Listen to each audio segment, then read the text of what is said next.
Hello, everyone. It's Kathy Colaiacovo with pepperatmarketing.com. And today I'm here with some special information to help you with your marketing content and your website content in reference to Google's latest update that they're doing, which is called the Helpful Content Update. So it's something they're rolling out in August of 2022, and it's going to take a few weeks to get out there and make the changes that they're looking for. But what it means for someone with a website out there on the internet, and for the folks that I work with, primarily private practice owners, dietitians, nutritionists, therapists, it does mean you have to pay attention to a couple things. And I really wanted to talk to you about this today because there are also some tools out there in the marketplace these days that a lot of people are gravitating towards. One of my coaches is actually using it. And it's something that if you're using these tools to create content for your website or for your blog posts and articles, it will actually really work against you when it comes to this update from Google. So I wanted to talk to you about all of this and share some more information on it. Now, there is some information on the blog post that comes with this video that gives you some of the background. What I'm going to cover here today is going through the questions that Google put out on their update notice to share with you my interpretation of it and what it means for you when you look at these questions. Because what they've basically said is you need to start focusing on people first content, not worry about search engines and all that as your primary purpose when you're writing content.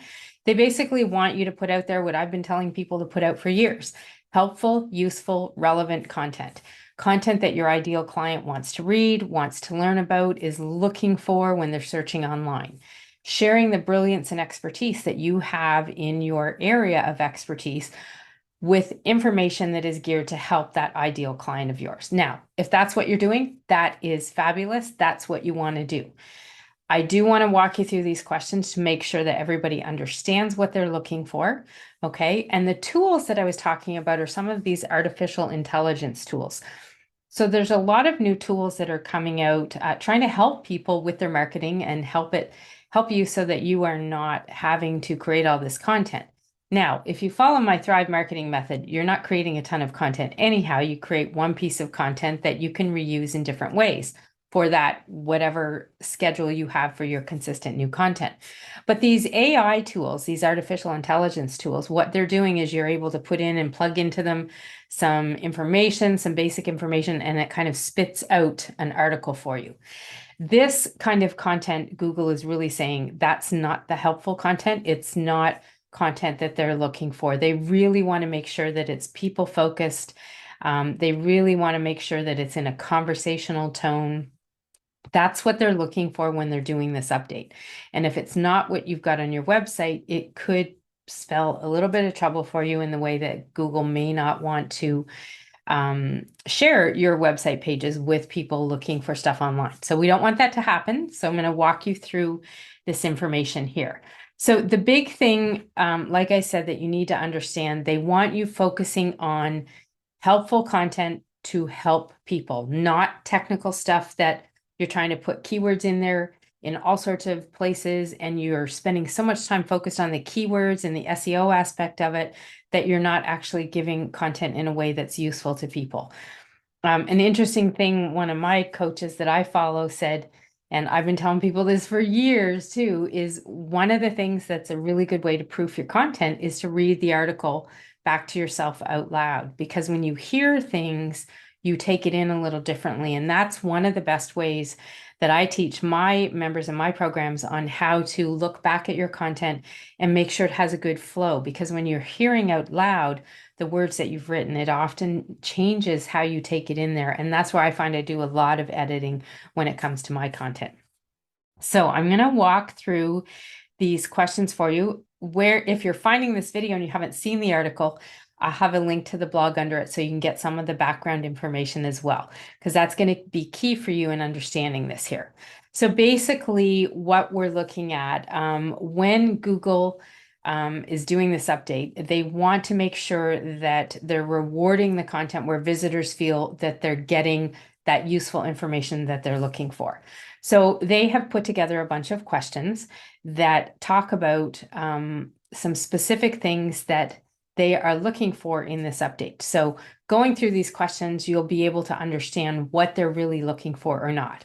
So question number one is, do you have an existing or intended audience for your business or website that would find the content useful if they came to you? So essentially, do you have an ideal client? So as long as you have an ideal client, you're good to go with that. If you are, selling to everyone in the world with no main purpose or anything, it's going to be a challenge.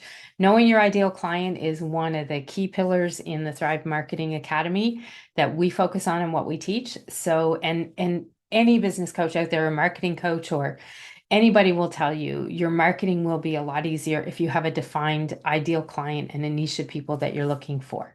So that's what they're saying here as well. They want to know that your content demonstrates firsthand expertise or depth of knowledge, mastery, if you will. They want to know that if you're putting content out there that you've actually used the service or the product, or visiting a place if you're doing reviews in particular. But when it comes to the type of clients that I work with, who you probably are listening to this, a service-based business, private practice owner, basically your firsthand experience or knowledge is the expertise that you have within the services that you sell. It's your, dietetics degree and your experience in dietetics and nutrition or therapy and counseling, whatever it might be. That is also going to lead to the next question, which is, does your site have a primary focus? Typically for you folks, your primary focus is going to be based on that expertise and the services you offer. So as long as you keep the content based on that, and you're not, writing about best tires for your cars, or, things about bicycles when you're trying to offer your therapy or nutrition services, you're good and you're okay. Then they want to know if, after reading your content, will someone leave feeling they've learned enough about a topic to achieve their goal?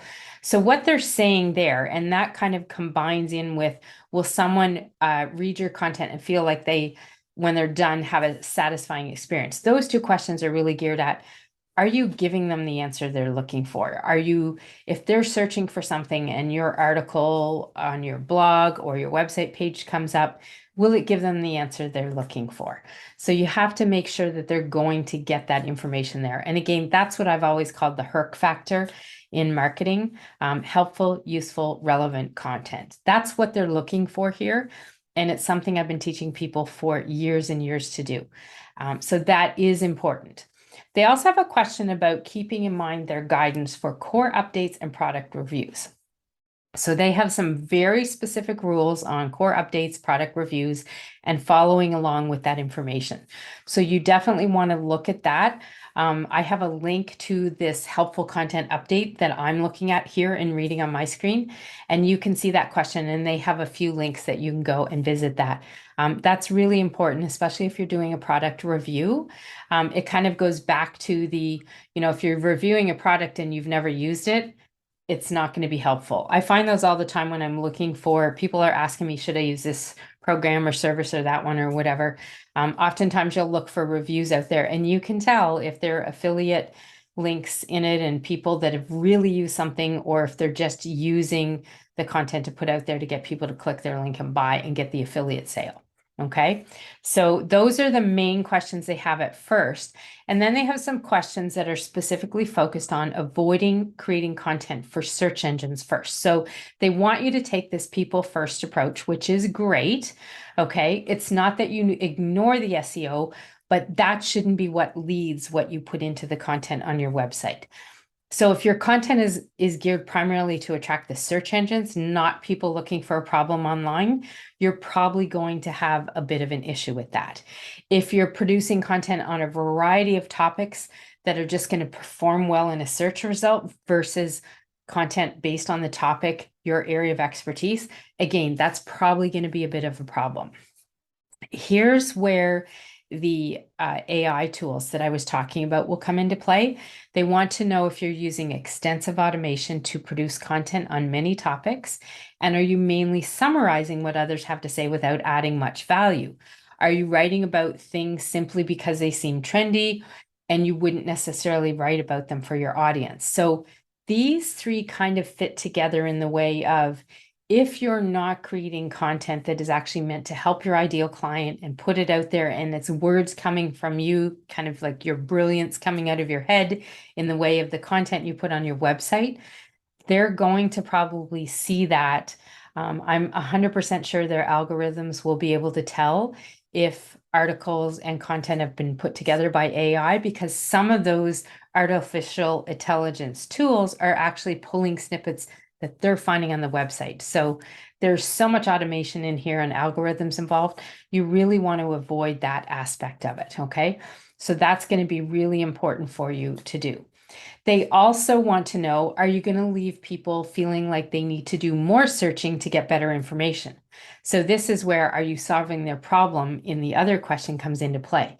You don't want people going to search, coming to your website because it's been shown, and then kind of going through it and going, yeah, that's not what I'm looking for. And then they go back to their search results to try again. They watch that and they pay attention to that behavior. If that keeps happening with you, it's a real indicator that they're not getting the solution they were looking for, the answer they were looking for. So you want to make sure that you're helping them get a win of some sort, learning what they need to, and even making them go another step. Maybe you send them to another place on your website to continue or get more information. That's awesome if you do that. And so that's really good to do and have as part of what you're putting into play with this. Having them go back to the search engine is really a bad behavior that they don't want to see. So you want to make sure that you're working on that. They also talk about, are you going into a different topic area without any expertise because you thought you get search traffic? That kind of comes back to focus on what you know, your expertise, and relate it to your services, your products, your programs, and what your ideal client is looking for, their problems and solutions. When you do that, you will be fine on that particular question. They also have the question, are you writing to a particular word count? Because you've heard they prefer that. They actually don't. Google has no set amount of word count on things. I typically recommend to people, anywhere between 300 and 500 words for new people creating blogs and articles. And I do that because it's a shorter amount. But the idea is you still need to get across your lesson. So whether you have 300, 500, 700, 1,000, 2,000 words, if what you put out there gives people a flow and shows them, if you've got this problem, here's some things you can do, and this is what you can do to overcome that and move on. It doesn't matter how many words you have there, but you want to write with what you're comfortable with. A lot of times I'll tell the members in my program, start with 300 to 500 because they're new and they're getting used to it and they're getting used to writing things. So it's just more that is your challenge there. So don't think that you have to have a specific amount for them because they're not actually looking for it. And then the last question is, does it promise to answer a question that actually has no answer, which is really funny. But what they say about this is, so maybe there's a release date for a product or a movie or a TV show, but you actually don't know what it is. That's not giving people an answer. So that kind of goes back as well to that question of, are you giving them the solution that they're looking for? So you don't want people coming to your website looking to find out something and then only finding out, oh, it may happen, it may not happen, it may be coming out. So that's not going to be helpful for them as well. So the big thing with all of this is you just want to make sure that you're really, really focusing on putting good, helpful, useful content out there for your ideal clients and putting it out there in a way that it is optimized with the search engines, but you lead with the people and the helpful, useful content before you lead with any of the technical stuff. That's what's going to be more important than anything else, okay? So that's going to be the key thing that you have to look at when it comes to this update. My apologies for the little noise there. Pepper decided she needed to come in my office while I was doing this recording. Anyhow, what I want to leave you with is a couple of the do's and don'ts that I put in my article. So these are 7 things that really, if you focus on them, they will help you stay in play with this update with Google and make sure that what you're doing follows along their guidelines and is helpful for you and your business. So number 1, you want to create content that helps your ideal client. Number 2, create your own content. I know you can learn how to do this. I've taught hundreds of people how to put articles and blogs and content together. It is not as challenging as you think, especially if you have some guidance. on that. There is, definitely if you want to explore that, there'll be a link below this video. Book a call with me. We can talk about what that would look like for you and your business. Number 3, you want to focus your content on those main topics that you have the expertise on.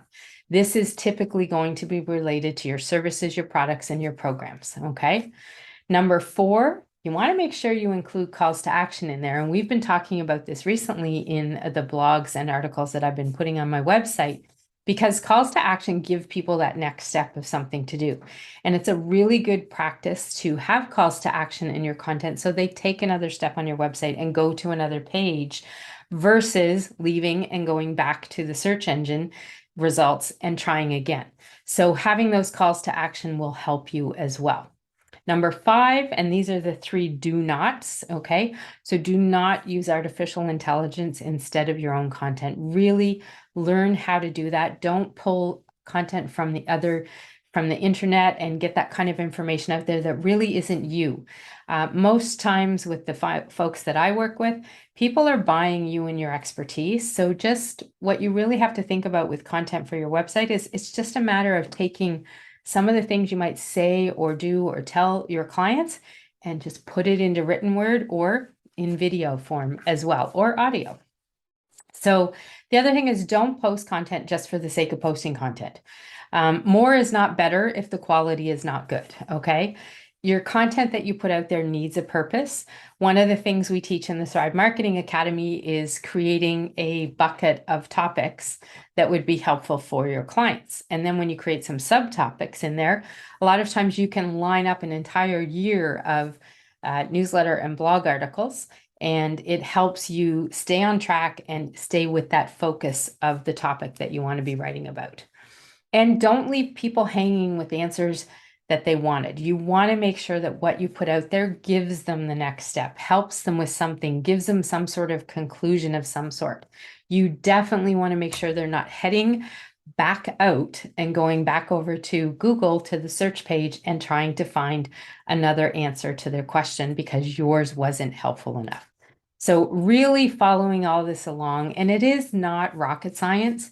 Most practitioners and business owners, coaches I've worked with over the past 14 years, we've never written their content for them.